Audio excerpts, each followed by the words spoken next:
Every year in the NFL, it's a new team. As far as goals go, we have one. Putting a fucking ring on our finger.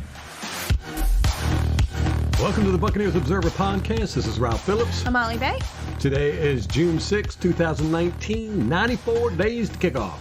And now we have to wait another month, almost 2 months, with no football. I know. OTAs are over. Football news is going to be scarce, but we're here to entertain you during that period. We're here for you guys. OTAs are done. Today was the last day. Had quite a few press conferences with Bruce Arians and Dominic Sue and other people. Training camp dates have yet to be announced, but they should be starting around the final week of July. Did you get anything out of the press conferences? I only watched one. Bruce Arians. That was yesterday. The Wednesday one. I don't remember anything from it. So you didn't get anything from it? No, I did not get anything from it. Okay. Hey, the Kangles are going to be out soon. Yeah, I know you're excited about that. I'm really excited. Yes. The Panthers have signed ex-Buccaneers cornerback Javien Elliott. Or Javion? I think Javien. Javien. What did you think of him? Because I had a Panthers fan ask me what he was like, and I was like, I don't even remember, really. I mean, he played as a rotational guy. We had so many injuries in the secondary. I thought they were just kind of in and out, and no one was that spectacular. I mean, he might be a decent rotational guy. Yeah, he signed with the Bucs as an undrafted free agent in 2016. He played in 6 games as a rookie. He appeared in 15 games in each of the last 2 seasons. Didn't start any, I don't think. He only played for 351 defensive snaps last season. He had 24 tackles, but he did have an interception, one of the very few on our secondary. Matter of fact, I think everybody that's been brought back does not have an interception.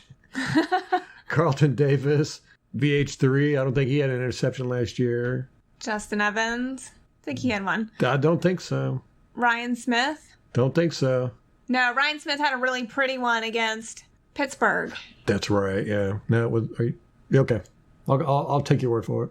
Is Ryan Smith his name? Is it Justin Why Smith? are we even doing We have really common names. There's Justin Evans. Ralph's going to check on that. In any case, Javien Elliott was a restricted free agent this year, and the Bucs declined to offer him a tender, so he became an unrestricted free agent, and he's been a free agent since then. Who is that? Javien Elliott. Yes. That's per Greg Allman. Ryan Smith did have an interception last year. Okay. There is a Ryan Smith on our team, and he did have an interception. I think that was the one where he, sniffed it out. He jumped read right the in front of play. him. Yeah. I want to say it was Pittsburgh or the Bengals, maybe, but I'm pretty sure it was Pittsburgh. Yes, Justin Evans had an interception. Adarius Taylor had one, previously known as Adarius Clanton. Isaiah Johnson had an interception. Ryan Smith had one, and then Javien Elliott had one. Andrew Adams had 4, but Andrew Adams and Javien Elliott are no longer with the team. And Adarius Taylor is no longer with the team. He went to Chicago. So our backfield has 1, 2, 3 interceptions. Well, it's a good thing all the rookie cornerbacks and linebackers are getting all the picks in practice then. Yeah, they're really focusing on that. Jameis Winston's having his football camp June 7th, 2019. That's Friday, tomorrow. It's going to be at the Advent Health Training Center at One Buccaneer Place in Tampa, Florida. It's open to boys and girls grades 1 to 8. The times are 9 a.m. to 4 p.m. and the price is $149 for each attendee. All attendees will receive a souvenir autograph from Jameis Winston. The items provided, outside items not permitted. A camp team photo with Jameis Winston, a limited edition Jameis Winston Football Pro Camp t-shirt, and there's additional upgrades available during checkout. The camp will run from 9 a.m. to 12 p.m. and then continue from 1 p.m. to 4 p.m. with the same participants attending in both the morning and afternoon. There will be a lunch break from 12 to 1 p.m. So if you're in the area, you want to take your kid to the football camp, get out there. I think there's still spots available. Normally on that site that shows all the pro football camps, if it's filled up, it'll say no more available. But it didn't say that with Jameis Winston. Apparently, Jameis Winston is really big into these football camps. I think it was Lee Camper was talking about, he was at Anthony Beck's football camp, and Jameis Winston showed up, and Lee Camper was talking to Anthony Beck, and Jameis Winston walked over to him and was like, hey, man, why didn't you tell me you had this going on? I would have came and helped out. He apparently likes doing these football camps. I think that might have been Pewter Report. Might have been Pewter Report. In any case, that's not the important part. No, it is not the important part. The important part is Jameis Winston's Just awesome. annoying. Yeah, that is really cool that he likes to be involved with the youths. The Utes. I'd go to that if I were 8 years old. Oh, heck yeah. I bet he's pretty funny to hang around with. He's one goofy dude. Yeah. Man. Also, Seferian-Jenkins is stepping away from football for a bit. You know, he had signed with the Patriots, and he's stepping away for undisclosed reasons, Yeah, personal he said issues. personal, yeah. Alcohol, Drinking, I'm pretty probably. sure, yeah. But they released him Yeah. when he said, after he said that. So. Yeah. They don't put up with no mess over No. the Patriots. And especially if you're kind of average. We finally found out what Justin Evans' injury is. What is it? You know, he's been sidelined. He had that lingering toe issue. Mm-hmm.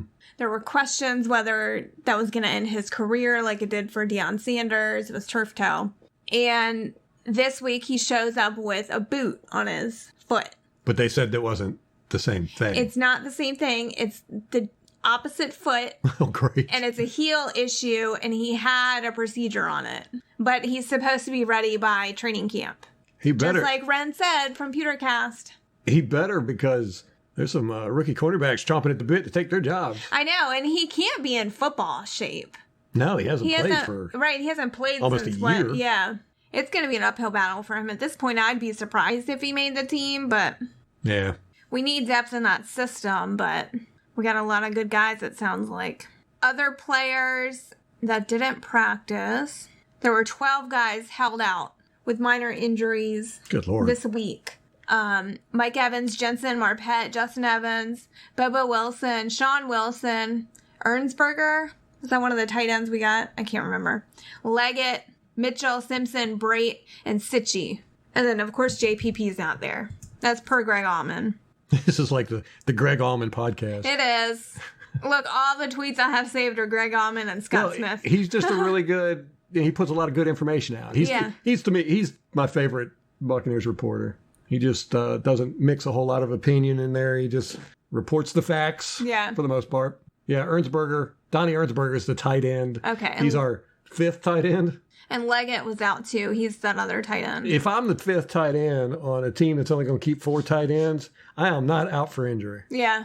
I mean, I'd have to literally be picking an arm up off the ground, I think, before I would say, I can't play today, coach. And then we had Bryant Mitchell, he's like the 12th receiver, as well as Cortrell Simpson. No, he's a rookie. Didn't we sign him, draft him? I don't think so. Undrafted? I think was an undrafted rookie from Richmond. Huh. Yeah, so we had some injuries, but with the exception of JPP, everyone seems to be on track to play in training camp, provided they don't hurt themselves in the next 6 weeks. I swear, if I was a player from here until I would wrap myself in bubble wrap and lock myself in a padded room. But don't you still have to train and work out? I mean, they still got to hit the gym. I guess. I don't know, man. Bruce Arians did make a point to say they need to stay in shape for when they get back to training camp because they could lose their job if they're not in proper condition. Well, you know that they got those cryo chambers now. You could just put yourself in suspended animation for a month or 2. Don't you lose muscle mass, though? Isn't it like being in space? I don't know. I'm not a scientist. The last day of minicamp, Cairo Santos was put in a position similar to what Matt Gay was last week. Yeah, I saw that. To get him to hit it. Yeah. And then they would end minicamp, and he hit it. Ooh, they ended minicamp, so that was like a bigger deal than when that Gay dude did it. That's going to be a big battle there. I just can't see Gay losing the job. Especially if they draft him. If they drafted him, yeah, what was it, 3rd round or some crap? 5th. 5th round? Yeah. Oh, yeah. That's not that bad. They could cut him, though. Yeah, I think so, but... Really, the only 2 spots in the draft that are safe are the 1st and 2nd round guys. Right. The 2nd round aren't even that safe, but... No, not really. Everybody after I don't know. We've hung out onto Noah Spence that long. Oh, no. Like is great with 2nd rounders. Except for Aguayo. Didn't we draft him in the 2nd? You just had to bring him up, didn't you? He who shall not be named. I tried blocking him out. The defense has rested in the Kellen Winslow Jr. sexual assault trial.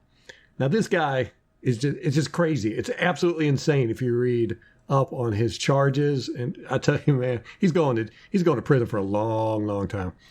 Winslow says he's facing life in prison on a number of charges against him. He has 12 criminal counts against him with 5 different accusers. Whoa. Now, one of them is a 33-year-old woman who claims Winslow forcibly raped her when she was 17. Wasn't that somebody he went to college with? Yes, and she came to court and testified too. He's also accused of allegedly picking up 2 hitchhikers or transient people and raping them, then threatening to kill both women if they went to the police. This was 2 separate occasions. He didn't do it. So he probably gets a charge for the threat and then the actual crime. Mm-hmm. The female victims in the complaint range between the ages of 54 and 86. Ugh. That's not including a 33-year-old woman who was 17 at the time. Now, he's remained in jail on no bail status since June of 2018. If you look at his charges, they're really crazy. You got the attempted rape, you've got attempted burglary, indecent exposure. Remember, it's the one where he was out on bail for these charges, and he goes to a rec center or gym or something like that and crawls up in the hot tub with this elderly lady and exposed himself to her. She freaks out, goes and tells the gym staff. Winslow leaves, comes back the next day and does the same thing again to the same woman. Was he targeting her or was it just happenstance? Well, whatever. I don't know. But it seems like he would be targeting her because, I don't know, if I was her, I wouldn't go back to that gym for a while. But that's how he got his bail revoked. This guy's got some serious issues. And he's the one that was caught masturbating in a Taco Bell parking lot back in... It was a couple years ago. A long time ago, yeah. While he was still playing. I think it was Taco Bell. It might have been Wendy's. I think it was Wendy's. Yeah, something like that. Yeah, so he's going to prison for a long time. The preseason dates and times have been officially released.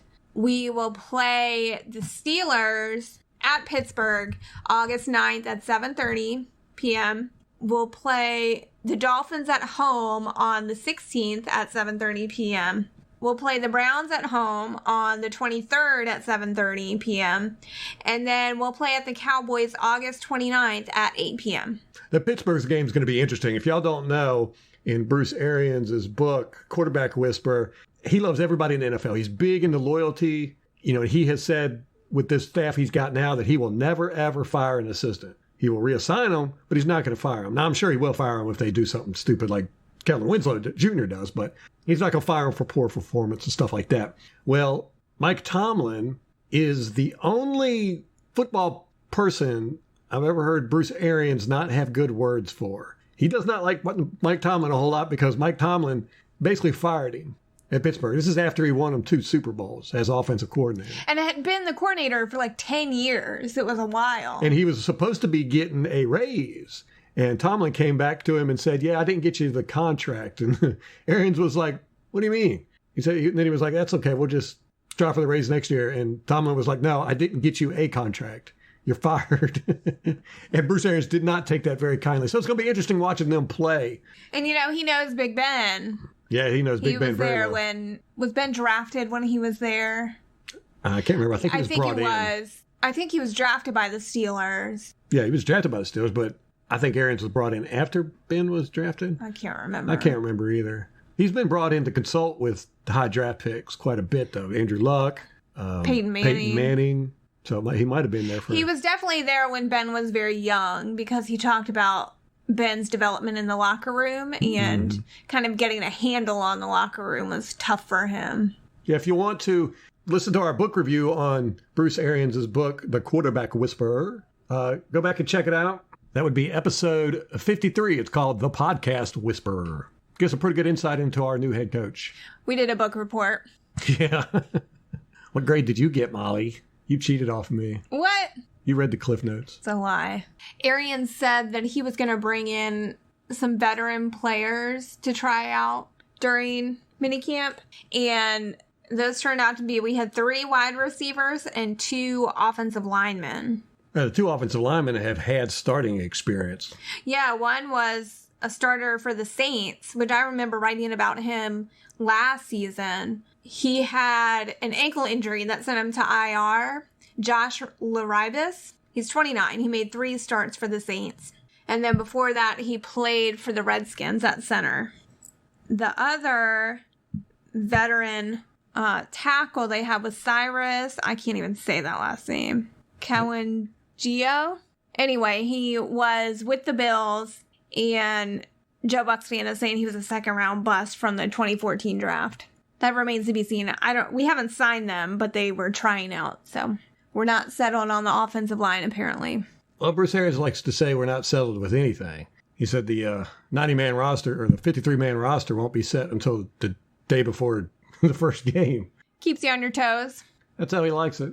All right, I did some player analysis of Kentrell Brice. He's the safety we've got from Green Bay. He was number 29 with the Packers, number 24 with the Buccaneers. Not a whole lot to really say about the guy. I only watched one full game of coach's film. It was, I can't remember what game it was now. I think it was week 1 of 2017. I'm going to watch more, of course, but just a real quick analysis. Why did you pick that game in particular? Well, I picked the season he was most active in. He's been kind of in and out. He doesn't start a whole lot. He's more of a kind of a rotational guy, second stringer basically. But he had, in 2017, I think it was, he had the most starts. So I figured I would watch all of his starts. It's really hard to watch these guys when they don't start. It's hard to get the stats on them and stuff, or find out what games they're even in. You have to basically go through the game breakdown, play-by-plays, and pick out their names. But the guy is fast.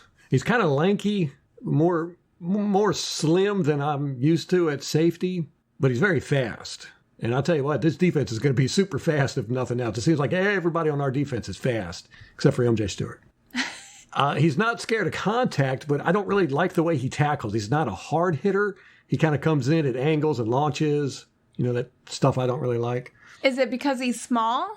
Might be. I don't know. But he doesn't have that, set your feet and, plow through guys type tackling that I liked. It was week 1 against the Bears, 2018. So last year. He does run to the ball. Seems like he's always near the action. And that's saying something because he plays, in the defense, he played safety. Sometimes he was 20, 25 yards off the ball or, off the line of scrimmage. So he was doing a lot of running around. He gets there quick, though. His tackling's not the best. It's not absolutely horrible, but he reaches too much. It's just that I don't know if it's a new tackling style that's coming into the NFL, but I just don't like it. He overshoots a bit. He's not the best in coverage. Just the one game I watched, he had at least 2 passes that he kind of whiffed on. One was for big yardage. Isn't that his job? Yeah. Well, the deep guys, yeah. And this one was definitely his fault. He was alone in coverage with the guy, and he turned the wrong way, and the guy went the other way and caught it for a big game. But you also got to remember that the Packers were a shit show last year, so it's hard to tell, if it was him or if it was just the assignments. On that particular play, it definitely did look like it was him that messed it up. It seems like he does get slightly out of position most of the time. He doesn't really seem to be in solid position a lot. Honestly, I'm not that impressed with what I saw other than the speed. But that does seem to be what we're really going for in our secondary is speed. So maybe they can do something with that. I don't know. I'm going to do further analysis on him. I'm going to do a whole season, most likely 2018. Probably do a video of him. Can you coach tackling? Is that something? Yeah, well, the only thing you can't coach is speed. Okay. And that's why Aaron's a number getting these guys, because they're like, we got the foundation. As long as you got speed, we can work with everything else. Right. Was Todd Bowles' defenses at other teams just as fast? I don't know if they were this fast, to be honest with you. They fly all over the place, but the guys we got on our defense, especially on our secondary, are just blazingly quick. And I say our secondary, but our front 7 are fast. I wonder if they're doing that because of, the quarterbacks that we have to play in the division have quick releases, and the receivers that we have in our division. Yeah. And being able to chase down Cam Newton and McCaffrey, Julio Jones, Michael Thomas, Kamara. Yeah. Kamara. Yeah, speed is definitely going to be a plus in that aspect. But, of course, you're going to have to be able to tackle them, too, which was a big problem with us last year. Our tackling was atrocious. Probably about the worst tackling techniques I've ever seen. That whole launch at the hip.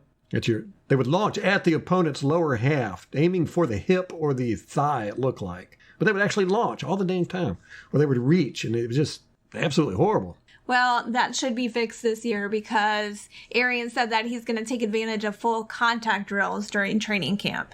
Good. Tweeted by Greg Allman. He says... Where would we be without Greg Allman? I don't know. I would know nothing. You can't learn to tackle without tackling. That's exactly right. It's the only way to learn how to tackle is to do it. And we got about 3 years of catch up to play. I know. I can't believe Cutter did not have guys tackling to the ground in training camp. And I can't believe we didn't find that out until just a few now. weeks ago. Yeah, bizarre. It is bizarre. All right, we got the Buccaneer stuff out of the way. Let's talk about some ex-Buccaneers, mainly Gerald McCoy. Now, I know a lot of people are sick and tired of hearing about Gerald McCoy. I don't blame you. But guess what? You're going to hear about him all year. This is a huge thing. Not necessarily from us, but from everybody in the NFL and especially Bucs world. Ralph's been building this up for 9 years. True. So it's really not fair to ask him to get it all out in 1 week. I want to do a slight correction about something I said in the last podcast. What's that? Ian Rappaport had said another team offered him double the money. And then later it was clarified it was just double the guaranteed money. Right. I've got that in my notes right there. I was going to say it. So at Carolina, what's he getting guaranteed? $4 million. Like $4 million. So he would have gotten $8 million guaranteed. Right. So not quite as bad as what it sounded like initially. No, not at all. And it really changed the narrative again because it just goes to show that Gerald McCoy did go where the highest pay and money was at because Jeremy Fowler of ESPN said, it's my understanding Browns were not touching the $10.25 million Gerald McCoy can get from Carolina. Cleveland basically wanted him to take a fairly sizable pay cut.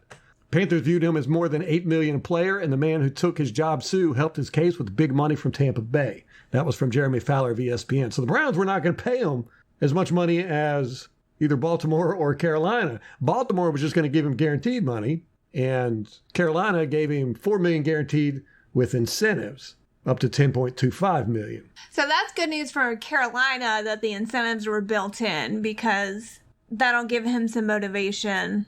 Yes. If nothing else, if the revenge part doesn't give him motivation. Well, here's a strange thing about the whole McCoy stuff. When we've talked about the whole media narrative that changed 15 times during this whole thing. But looking back on it in retrospect, you can see that none of the teams that talked to McCoy needed him. Cleveland didn't need him. I mean, heck, they've got a monstrous defensive line going on there. Baltimore didn't need him. They've got a, good defensive line. And Carolina didn't need him. They've got Kawan Short and Dontari Poe. So all three of them, he was a luxury signing. He was depth. I mean, he was going to be a rotational player no matter where he went. I find it strange nobody's talking about that. It'll be an excuse at the end of next season. Yeah, I say I find it strange, but I don't find it strange the way media kisses his butt. But that stat that says that Sue has 56 sacks while McCoy has 54.5 sacks in their career? Mm-hmm. Well, that's a lie. They're not counting Sue's playoff sacks. Those are just regular season sacks. Ooh. Yes, and I'm guilty of it too. I said the same thing. But in his 6 playoff games, he's had 5 sacks. Wow. So he shows up when it counts. Right. That's a great player showing up in big games. Now, you add those to his sack total, and it is Sue with 61 sacks to Gerald McCoy's 54.5. That's a big difference. Plus, last year, McCoy had 6 sacks, and during the regular season, Sue had 4.5. But then you add on the sack and a half he had during the postseason, that gives him what? 6 sacks on the year. Oh. Same as Gerald McCoy. The sack totals have been reported wrong by all the media outlets that I could find. For example, Jenna Lane reported the 54.5 to 56 sack mistake in her article entitled Bucs Replaced Gerald McCoy with the Ndamukong Suh, but at what cost? The Associated Press also did on May 24th. That's kind of a big mistake. I think it's a little lazy. It's very lazy. Yeah. And I just got to say this, too. Tampa Bay Times is trash. I'm just going to say that out there. John Romano, who is, I guess he's another sports writer, he wrote some sappy article about how the Buccaneers organization and light are ruining fans' memories by giving Sue McCoy's numbers. He wrote an article called Got a McCoy Jersey? Yeah, you might want to log on to eBay. It was just horrible. It was just crapping on the whole team, the organization, and all that. I just don't get it, man.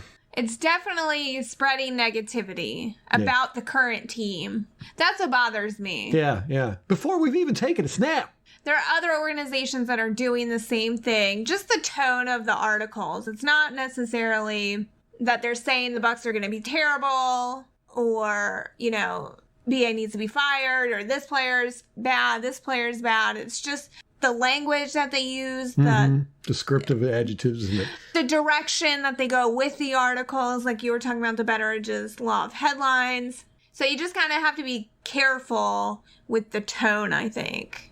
I I notice it with certain organizations, and particularly like towards the end of the tenure of a coach where they're about to get fired and you know that they're going to get fired and the team's not performing well, the article has just become more and more and more and more negative.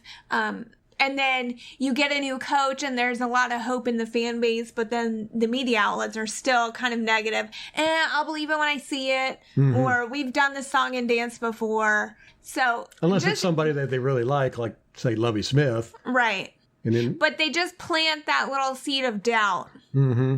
So it bothers me when the team hasn't even taken the field yet, and there's already that skepticism.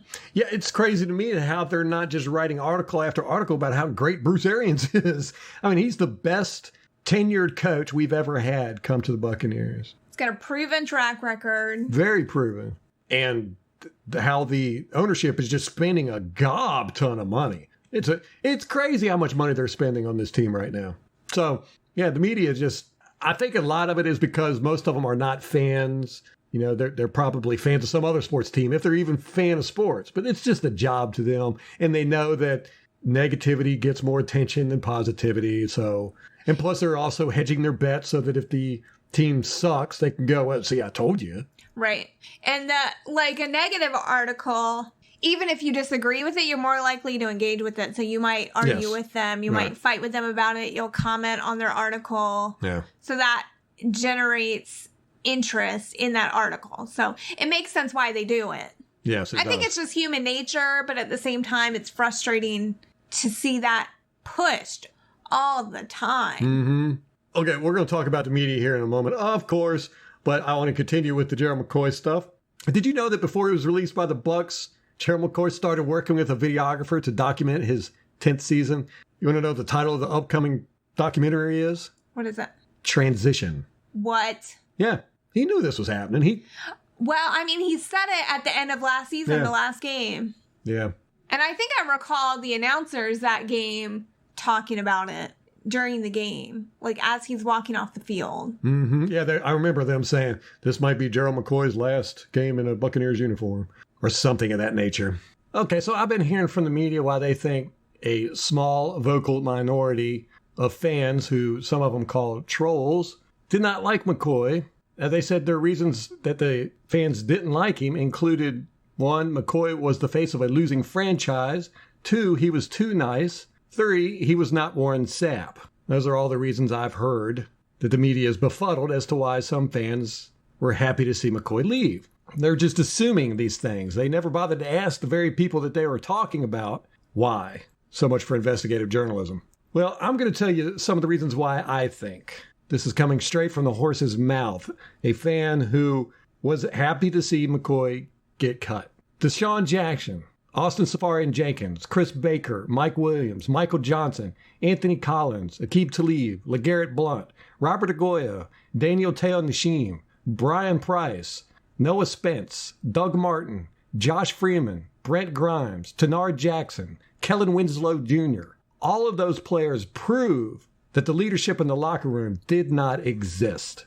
All of those guys had some serious issues, either drug problems, alcohol problems, behavior problems. They quit on the team. They didn't care. I mean, look at what happened with Deshaun Jackson last year, the way he was with Jameis Winston. And he just refused to catch Jameis Winston's balls. And some of the stuff he reportedly did in the locker room and to Jameis Winston would not have been tolerated if there would have been some serious leadership in the locker room. Nobody would have put it up with that crap. Same thing with Chris Baker and Austin Seferian-Jenkins. As Bruce Arians said, this is your team. This is the players' team. If you see a problem, you solve it. You go up. The veterans are supposed to go up to these guys and say, hey, cut it out. If they see them in the bars too late, go up to them and say, man, you can't be doing this. We didn't have any of that in the Buccaneers locker room. And Gerald McCoy was supposedly the face of the franchise and the de facto leader. That's one reason. Another reason is everybody's heard about him helping opponents up. And everybody was like, oh, that's no big deal, blah, blah, blah.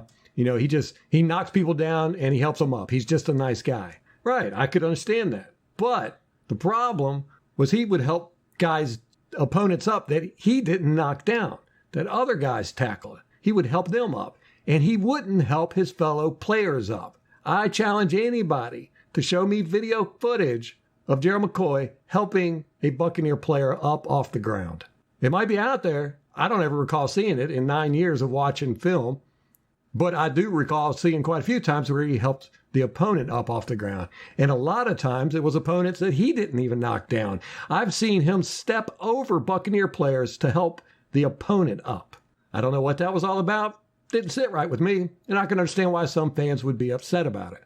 In 2012, Gerald McCoy was handed this franchise. He had been injured for 2010 and 2011, but in 2012, when Greg Schiano came in, he was gifted this franchise as the face of the franchise and the de facto leader. He was promoted. He got special treatment.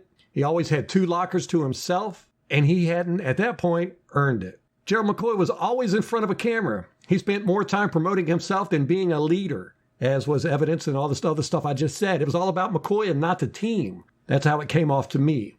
The media promoted him and liked him because he was a willing source for them. The media does not watch game film. They don't sit down and watch the coaches film, the All-22, to figure out who is good and who isn't good. They depend on things such as Pro Football Focus and coaches to tell them who is a good player. Now, they pick who is good or bad based on who they like. They like people that give them information and are nice to them. Basically, the media is what pushed McCoy on everyone. And the media is the one crying about losing him now. He's quick to jump in front of a camera or Twitter or call a reporter about an article on him that he didn't like, but he's not quick to do that when they do it about the team. Remember the whole Freeman not voted captain controversy? That turned out to be a lie?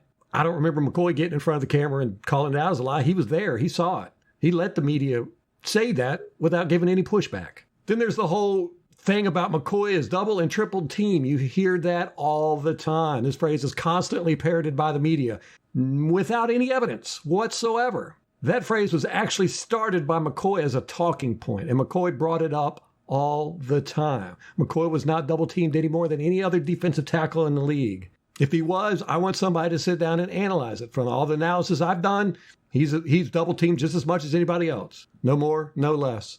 Then we are told that McCoy has a lot of quarterback pressures. That's something they tout all the time. And especially it's something they get from Pro Football Focus, which if you listen to this podcast, you know I can't stand their analysis. I think it's ridiculous for any number of reasons that I'm not going to go into now. But quarterback pressures is not a thing. If it is a thing, it's not a good thing. I mean, this is not hand grenades or horseshoes. Close does not count, or it shouldn't count. Almost getting to the quarterback should not be considered a win. Plus, quarterback pressures is totally subjective. There is no standard for what is a pressure and what is not a quarterback pressure. And does a quarterback pressure count if the quarterback throws a completed pass or, worse, a long bomb? I mean, what good is a pressure on a quarterback if he gets the ball out? Quarterback pressures are a crap statistic, and McCoy was the best at them. But my final reason why I was glad McCoy is gone is that he made more bad plays than he did good. Watching his game film, he got pushed out of the way all the time. He did not hold down the B gap, which is his responsibility. He would get thrown around. He would get in the way of the defensive ends, and he missed tackles all the time. I mean, his tackle ratio is horrible. So if any of the media personalities who want to say that they don't understand why fans don't like Gerald McCoy or were happy to see him get cut, there's your answers from a fan that was happy to see Gerald McCoy get cut. If you want to call me a troll, then fine. Explain to me why I'm wrong. Explain to me why quarterback pressures matter. Explain to me why Gerald McCoy was the leader of the worst defenses we've had in the Buccaneers in decades. Explain to me why Gerald McCoy would help opponents up, but not his own teammates. And explain to me why so many players had so many personal issues in the locker room while Gerald McCoy was the supposed leader. Now, Jenna Lane tweeted, quote, 1 hour after Ndamukong Suh revealed that he would indeed be wearing number 93, Gerald McCoy signs with the Panthers. Not a coincidence, end quote. And then Gerald McCoy tweeted in response, really, Jenna? Really? This is how stuff gets started. Complete nonsense. Stop reaching. You know me as a man. Have some integrity. I haven't responded to any of the other nonsense you write, but this is just wrong. You're reaching for no reason. Just stop, man. That sounded like some pent-up frustration that he was taking out on her. And it was like he broke his silence for the first time in how long? Like, I don't know that he had tweeted before that. I don't know when the last time he tweeted before that. Yeah, all but off-season. That's what he said. Yeah. That's what we talk about when we say how thin-skinned he is. Mm-hmm. But it's like he broke his silence to argue with Jenna Lane. To argue with the media, to correct their perception of him. Exactly. Not their perception, but their portrayal. Right. Because her tweet makes it sound like he's extremely petty and only did it because of the number 93 thing. And so he's got to go, oh no, that's not what it was. You're reaching. But I'll be honest with you, I kind of laughed my butt off because Jenna Lane gets crapped on a lot by these guys, and I think rightfully so. I'm going to do some media bashing here, specifically about Jenna Lane. Jenna Lane had an article, we've talked about it here on the podcast, but it was entitled, Sue, Negative Reputation Says It's Irrelevant in My Life. This was published May 31st, 2019. No, I'm sorry, we haven't talked about this one, but she said in the article that since he was drafted in 2010, Sue has accrued 71 accepted penalties, more than any other player in the league. That's wrong. That's fake news. By my count, he's got 67 penalties. But does that, maybe her number includes the playoff penalties? That might be true. Maybe mine don't include the playoff penalties. But even so, that's tied with another player, and you'll never guess who that other player is. Who is it? Phillip Rivers. Do you want to say Phillip Rivers is a negative player, a dirty player, has a bad reputation? No. Phillip Rivers is one of the only players who has played more snap counts than Sue over that time period. Sue plays a lot of snap counts. He's only missed 2 games in 9 years, and that was not because of injury, it's because of suspensions. Now, I went through all of Sue's penalties. All penalties are not the same. If we're going to talk about dirty penalties, like unnecessary roughness, personal foul, unsportsmanlike conduct, and disqualifications, then Sue's not even in the top 10. Wow. Deshaun Goldson has 21. Is he even in the league anymore? Don't know. Vontae Burfict has 18. Jay Hughes has 15. Hall with the Redskins had 11. You know how many Sue has? 4. Gerald McCoy has 3. Hell, Mike Evans has 5, and Aaron Donald has 5. You remember that time, Mike Evans, where he ran and clocked that Saints player from behind? I sure do. Yeah. It's one of my favorite plays. Right. How come you don't hear everybody say, ooh, Mike Evans is a dirty player? So he's got more of those penalties than Endowment King Sue. Yes. And you got to remember, Sue averages about 900 snaps a season. He plays an average of 85% of the team's defensive snaps. Now here's a breakdown of Sue's penalties.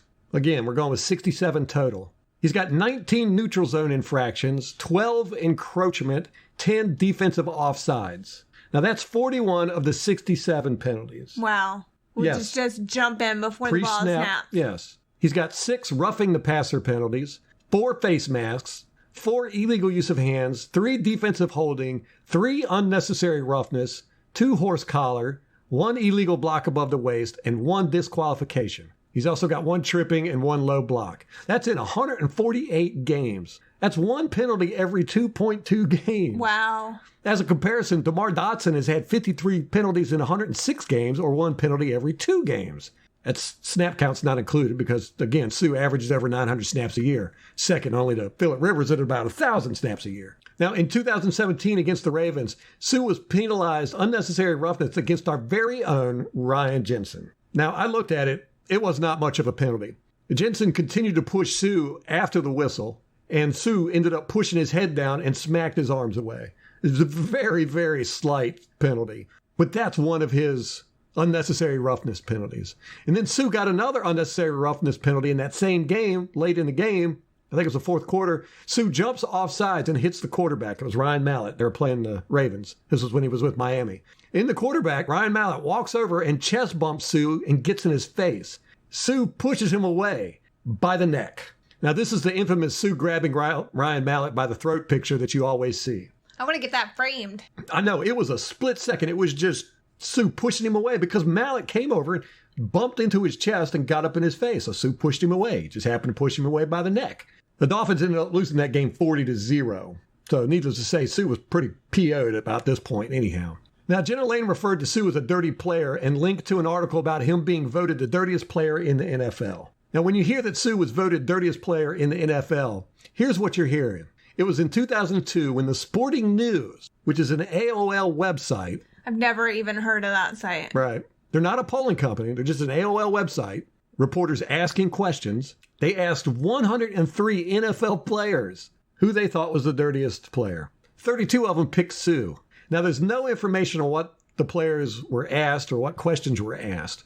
But here's the question they should have been asked. Who is the dirtiest player that you have played against in an NFL? And all the players in the NFL should have been asked. The Sporting News survey was conducted by reporters based on what reporters had reported on Sue. It is like being voted to the All-Pro team. The All-Pro team players are voted in based on reporters from the Associated Press, Pro Football Writers of America, and Sporting News. Then the reporters go on and say that is proof that those players are good. I mean, they're reporting on their own reporting. So that's kind of circular reasoning there. Yeah. Basically. I mean, when you ask football players who have not played up against Sue, who is the dirtiest player, they're going to say, oh, it's probably Sue because the reporters say he's a dirty player. So then the reporters turn around and go, well, see, we told you the players think he's a dirty player. No, you can only say he's a dirty player if you've played against the guy. Not if you've watched media reports about the guy. That doesn't prove nothing. Jenna Lane also wrote an article on ESPN entitled, Bucs Replaced Gerald McCoy when the Domicong Sue, but at what cost? And she said in that article, don't expect him to mentor Vita Vea or stay after practice helping Noah Spence with pass rush moves or go on mountain climbing expeditions with Bo Allen. He wasn't welcome back with the Rams for a reason. End quote. And she just trashes Sue in this article like crazy. But what's funny is today the Buccaneers Instagram posted a picture with Sue and Golston saying, Sue teaching up Golston. Oh, that's funny. And then today in the press conference, Sue was asked about what he's going to do to help to be a veteran to the younger players. And he went on this long diatribe about all the stuff he's going to do, teach them about how to learn offensive line techniques and tells and all this good stuff.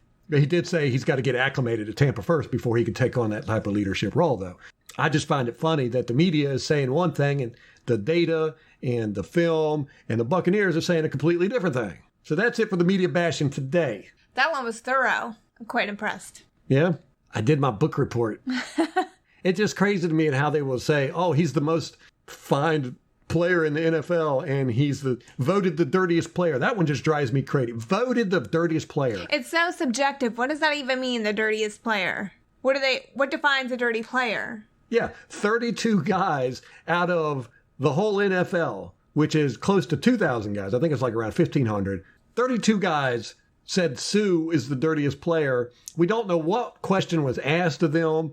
It could have been from media reports, who do you think is the dirtiest player or whatever. But if they haven't played against him, I mean, we don't know all that goes on during piles. We don't know what goes on when the cameras aren't around. There might be some really dirty players out there that they don't get reported on because the media doesn't see it or the media likes them or whatever. But to sit around and say that Sue was voted the dirtiest player, that's just fake news. It's made up by the media. Same thing with his penalties. It's made up by the media. If you're going to say Sue is a dirty player because he's got these many penalties, then you have to say Phillip Rivers is also a dirty player because he's got just as many penalties, if that's the criteria. Look, I ain't got a problem with Sue being a dirty player, to be honest with you. I hope he does go out there and get a few unnecessary roughness penalties. I like unnecessary roughness penalties. Ryan Jensen had 4 last year. I had no problem with those. No problem whatsoever. It's football. We don't need to be helping the opponents up off the ground. We need to be knocking them on the ground. And then if you feel like it, step on them.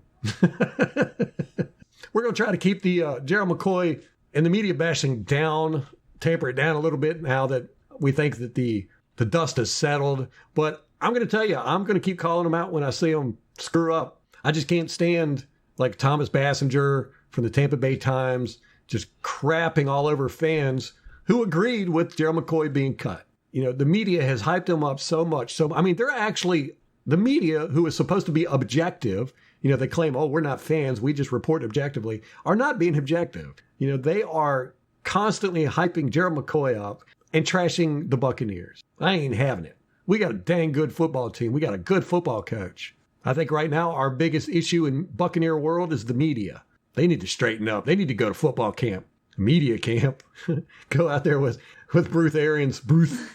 Why do I keep saying You have the hardest time with Bruce Arians, and have him run them through some media drills or something. They are the weakest link in the Buccaneers realm.